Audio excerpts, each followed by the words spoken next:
जी हाँ, स्वागत है आप सभी का हमारे यूट्यूब चैनल पे। आज हम आपको एएमआई डिस्ट्रैक्टर के बारे में बात करेंगे।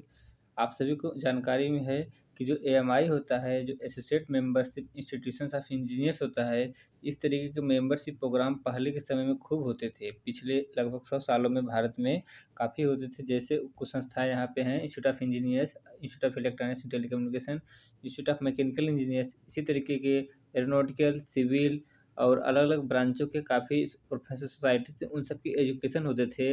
अब बीच में उसे गायब क्यों कर दिए गए? इसके पीछे क्या कारण है? हमने पिछले कई सालों से जो है कि इस पे वीडियो देख रहे थे तथा कई दिनों से हम जो है कि अपने यूट्यूब चैनल पे वीडियो बना रहे थे। तो इसका कारण खोजने के प्रयास किए कि ऐसा क्या कारण है कि अब इसे विलुप्त किए जाने की कोशिश की जा रही है। तो या ऐसे एजुकेशन को बंद करने के कि क्या कारण है? तो इसकी हमने पूरी पड़ताल की है। तो उसमें जो है कि जो मेजर रूप में आए हैं, तो 4 जो है कि संस्थाएँ हैं जो इस चीज़ को बिल्कुल सपोर्ट करने के मूड में नहीं है और ऐसा क्यों है? इसके बारे में हम पूरी चर्चा करेंगे। तो इसके जो डिस्ट्रैक्टर हैं, जो निंदक हैं, सबसे बड़ा है वर्ल्ड ट्रेड ऑर्गेनाइजेशन है, सेकंड नंबर पे एआईसीटी है और थर्ड नंबर पे एमएचआरडी है और फोर्थ नंबर पर यूजीसी है। ऐसा क्यों है? इसके बारे में हम पूरी चर्चा करेंगे क्योंकि these these organisation is did not supporting the equivalency education at world wide. मतलब दुनिया के बड़े स्तर पर ये सभी जो है कि एएमआई जो एसोसिएट मेंबरशिप एग्जामिनेशन होते हैं, हम यहाँ पे सिर्फ इंस्टीट्यूट ऑफ इंजीनियर्स के लिए नहीं बता रहे हैं, जो और सभी 15 संस्थाएँ मतलब 20 संस्थाएँ जो और कोर्सेज़ कराती थी, उन सभी के जो है कि प्रोग्राम को जो है कि क्लोज़ कर दिए गए हैं या फिर उसके प्रति सरकार की निष्ठा है कि इस सबको आगे रिएक्टिव किए जाएँ। तो इन सब के प्रति क्या मंशा है, पूरी डिटेल हम चर्चा करेंगे, उसके क्या कारण हैं।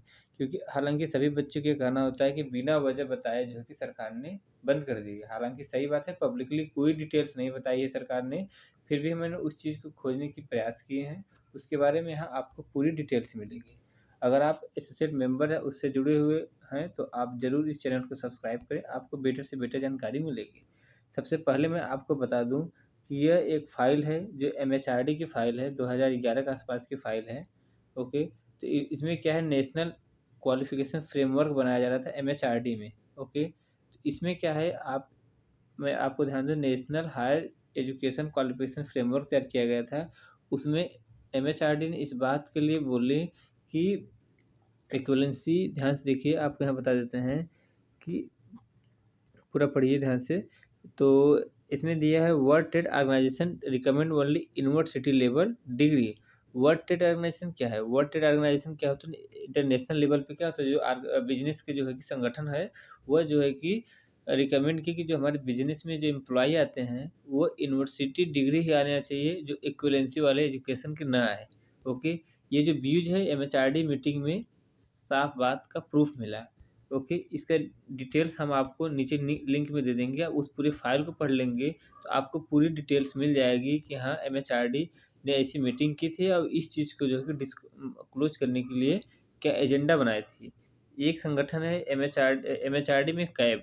ध्यान से समझिएगा, पिछले 70-75 सालों में जो है कि भारत सरकार में शिक्षा मंत्रालय का नाम कई बार बदला गया है, लगभग 4 से 5 बार बदला गया है। एक वीडियो है, आपको प्लेलिस्ट में मिल जाएगी, तो उसमें कई बार बदला गया है नाम, लेकिन उसके अंदर एक बोर्ड है जिसका नाम है central advisory board of education.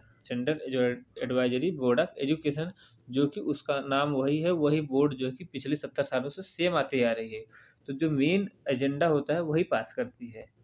जो पॉलिसी होती है वो सबसे मेन हेड वही होती है। यूजीसी, आईसीटी, आप जितनी भी सोसाइटी होती है, सबका एक क्लोज एक न्यूक्लियर है, एक तरीके से समझ लीजिए, उसे बोलते हैं कैब, CABE। आप नेट पे सर्च कर लीजिएगा, central advisory board of education.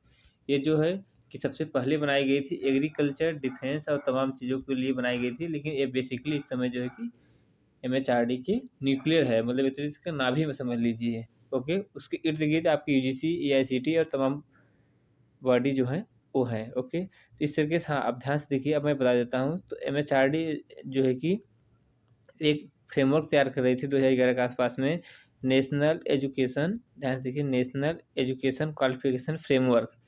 इसमें इन्होंने इस बात का खुलासा किए कि under the WTO framework all university member in country to recognise degree qualification offered by the university university to other membership.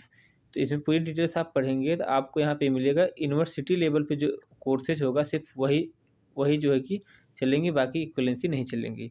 मेरी आप बात समझ लीजिए, जैसे यूनिवर्सिटी कौन सी होती है, यूजीसी से अप्रूव्ड जितनी भी यूनिवर्सिटी होती हैं वो होती हैं। ओके, यूजीसी का आप साइट पे जाएंगे तो एक यूनिवर्सिटी का कॉलम आता है, उसमें आईआईटी भी एक तरीके की यूनिवर्सिटी होती है, एनआईटी भी एक तरीके की यूनिवर्सिटी होती है, ट्रिपल आईटी भी एक तरीके की यूनिवर्सिटी होती है, लेकिन वो अलग अलग एक्ट से है। ओके, कुछ सेंट्रल यूनिवर्सिटी होती है, कुछ स्टेट यूनिवर्सिटी होती है, इस तरीके के सभी क्या है, एक तरीके की यूनिवर्सिटी हैं। तो इन सब की डिग्रियों को ही जो है कि अ, आगे प्रोसीड किया जाए, जबकि इक्विवेलेंसी को क्या किया जाए, मिनिमाइज किया जाए। इस तरीके का जो कि पॉलिसी किसका था, डब्ल्यूटीओ का था, वर्ल्ड ट्रेड ऑर्गेनाइजेशन का था। समझ गए? तो इस प्रेशर में आकर के इंटरनेशनल लेवल पे प्रेशर था, जिसकी वजह से जो है कि सभी संस्थाएँ, यहाँ तक कि आपके जो है वर्ल्ड यूनाइटेड किंगडम जो अमेरिका है, क्योंकि जो वहाँ पे एक इंजीनियरिंग काउंसिल एग्जामिनेशन है, जो चार्टर्ड इंजीनियर का प्रोग्राम है 1756 के बाद जो है कि वहीं से शुरू हुई थी। तो इंस्टीट्यूट ऑफ टेलीकम्युनिकेशन सबसे पहले आई थी, आईटीई। तो वो क्या था, 5वीं 8वीं पास लेबर होते थे जो टेलीकॉम कंपनी में काम करते थे, उनके लिए सबसे पहले होता कुछ पेपर दे करके टेक्नीशियंस बनाए जाते थे। उसके धीरे-धीरे आगे क्या हुआ, डिप्लोमा, फिर एसोसिएट मेंबरशिप, धीरे-धीरे सारे प्रोग्राम चला।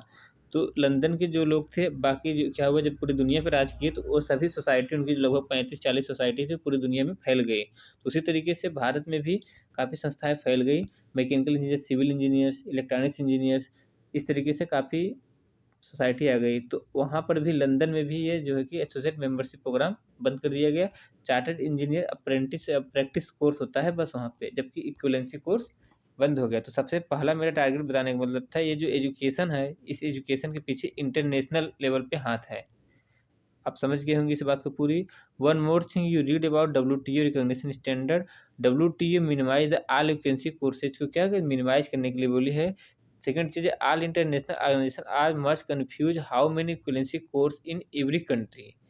डब्ल्यूटीओ का ये कहना था कि हर देश में क्या है, यूनिवर्सिटी होती है तो उसका क्या नेट मिलता है, सारी चीज़ें समझ में आती है कि हाँ, ये यूनिवर्सिटी स्टैंडर्ड रखती हैं।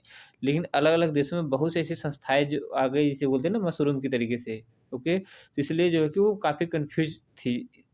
WTO recommend only the degree from university and it's degree level institute. एक होता है यूनिवर्सिटी जिसके आगे लिखा होता है तो यूनिवर्सिटी होती है, एक होती है अलग से जो बनाई जाती है, आईआईटी, एनआईटी, ट्रिपल आईटी बनाई जाती है। जैसे लंदन में रॉयल कॉलेज ऑफ इंजीनियरिंग करके, वो क्या है, यूनिवर्सिटी नहीं लेकिन क्या है, डिग्री लेवल का इंस्टीट्यूट है।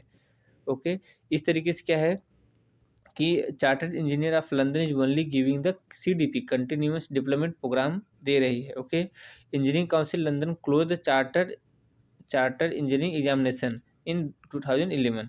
अपने भारत में जो एसोसिएट मेंबरशिप का एग्जामिनेशन होता था वो कब कब सस्पेंड किया गया, 2013। हालांकि अब आगे प्रोग्रेस के लिए अभी कोर्ट में है, लेकिन 2013 में हुआ, जबकि लंदन में 2011 में जो है कि इसका प्रोग्राम रोक दिया गया। ओके, अब चूंकि आप सभी लोग जानते हैं, जीके पढ़ते होंगे काफ़ी चीज़ें, India is a member of WTO, world trade organisation का मेंबर कौन है, इंडिया है।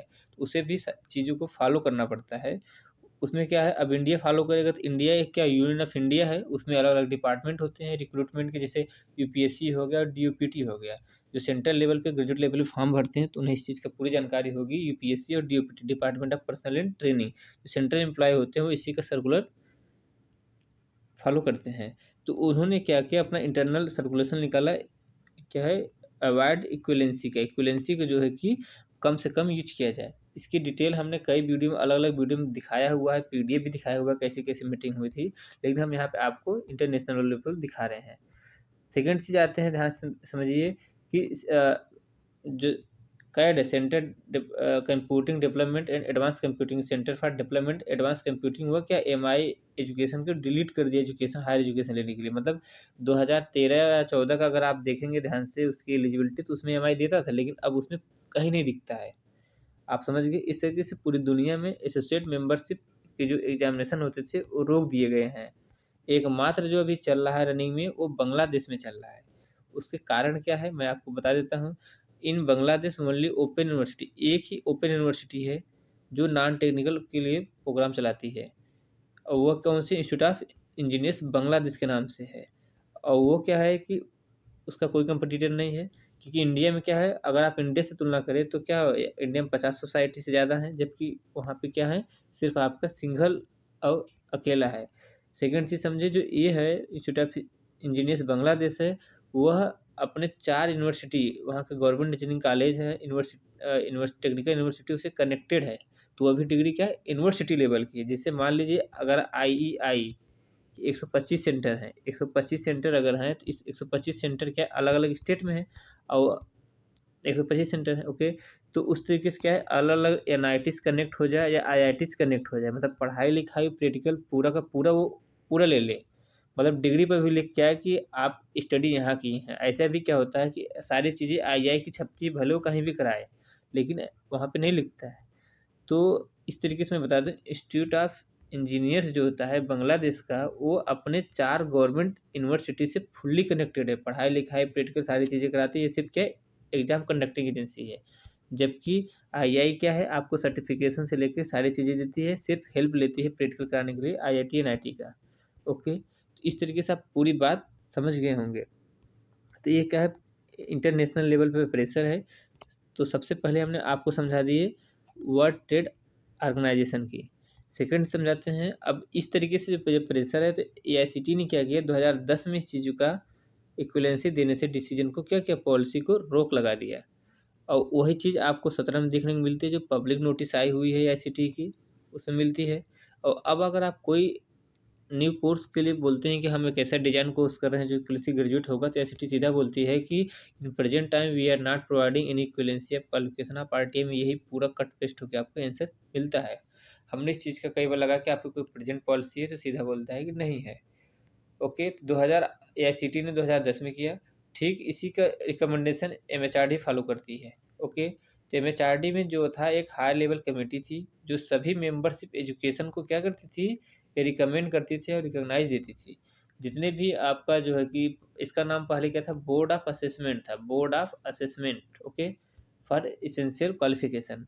तो जब 2001 से पहले की जितनी भी मान्यता मिलेंगी आपको एमआई की हो गया, आईआई की हो गया, कोई भी ब्रांच का हो गया, तो पहले बोर्ड ऑफ असेसमेंट लिख के आता था। उसके बाद 2006 में जो हुआ रिकॉग्निशन वो क्या board of high level committee of MHRD के द्वारा अप्रूवल मिलता था। तो उस हाई लेवल कमेटी को एमएचआरडी ने क्या किया बाउंड कर दिए, उसे क्या कर दिया क्लोज कर दिया 2011 में।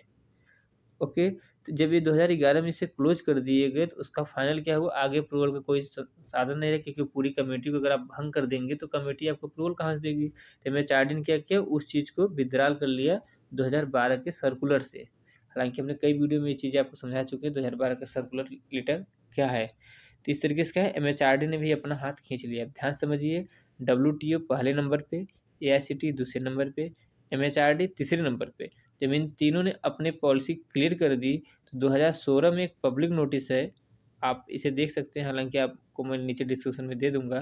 तो इन्होंने भी ये सीधा बता दिया कि equivalency of degree diploma certificate are not determined by the UGC. UGC के द्वारा कोई भी इक्विवेलेंसी डिग्री डिप्लोमा सर्टिफिकेट नहीं होता है।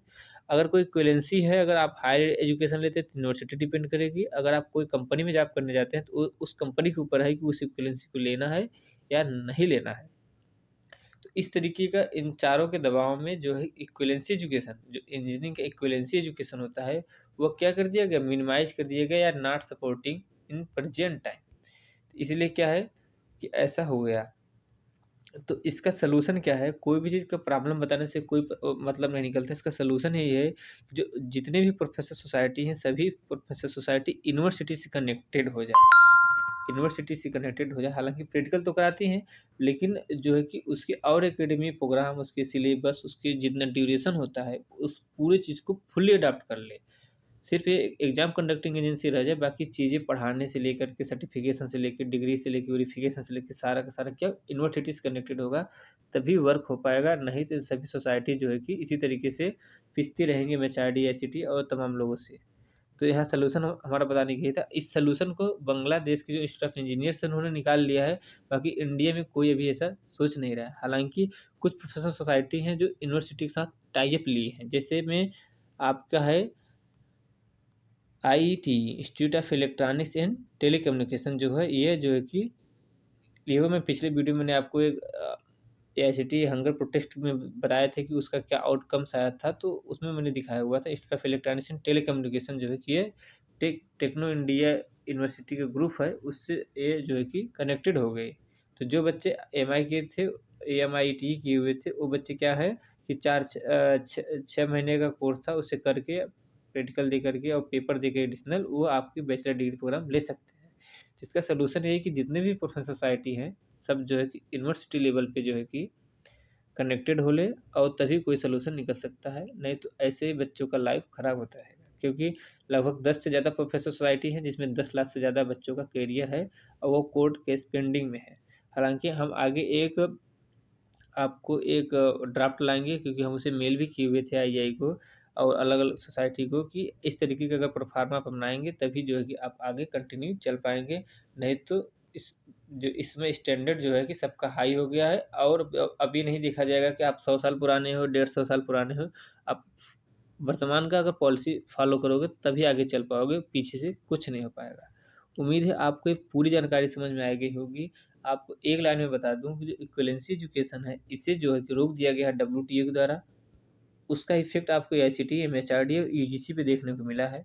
तो इन सभी चीज़ों को एडॉप्ट करना चाहिए प्रोफ़ेशनल सोसाइटी को। जितनी भी प्रोफ़ेशनल सोसाइटी है उन्हें क्या है कि यूनिवर्सिटी लेवल पे डिग्री देनी चाहिए, यूनिवर्सिटी से पूरा कनेक्टेड होना चाहिए या खुद की अपनी यूनिवर्सिटी खोल ले। हालाँकि लोगों के पास पैसे की कमी नहीं, बच्चे लाख-लाख, 2-2 लाख हर साल पास होते थे। तो क्या हुआ? तो इस तरीके से जो है कि इनके मेंबर्स भी काफ़ी कनेक्टेड है, कंट्रीब्यूशन करके यूनिवर्सिटी बना लें, एडॉप्ट कर लें उस तरीके से और यूनिवर्सिटी लेवल का पूरा सिलेबस रखें और जिस तरीके से होता है मतलब 4 ईयर प्रोग्राम होता है इंजीनियरिंग का, वो पूरा अगर पैटर्न रखेंगे, तभी आगे बेटर हो पाएगा। हमारा ये पर्सनल सजेशन था क्योंकि हम काफ़ी चीज़ें इस चीज़ पे हम सर्च करते रहते हैं, इसलिए मैंने सोचा आपको बता दूँ। हालाँकि मैं ऐसा नहीं है कि सिर्फ़ आपको ही जानकारी देता हूँ, हम जितने भी प्रोफेशनल सोसाइटी हैं, ख़ास तौर पे जो 15 डिसिप्लिनरी की आईआई है, उसको भी इंडिविजुअल मेल करते रहते हैं इम्प्रूव करने के लिए और अलग-अलग जगह पे भी समझते रहते हैं। जो यूनियन है, डिप्लोमा इंजीनियर्स एसोसिएशन हो गया या फिर अच्छे कोचिंग संस्थाएँ हैं, उससे भी डिस्कस करते रहते हैं।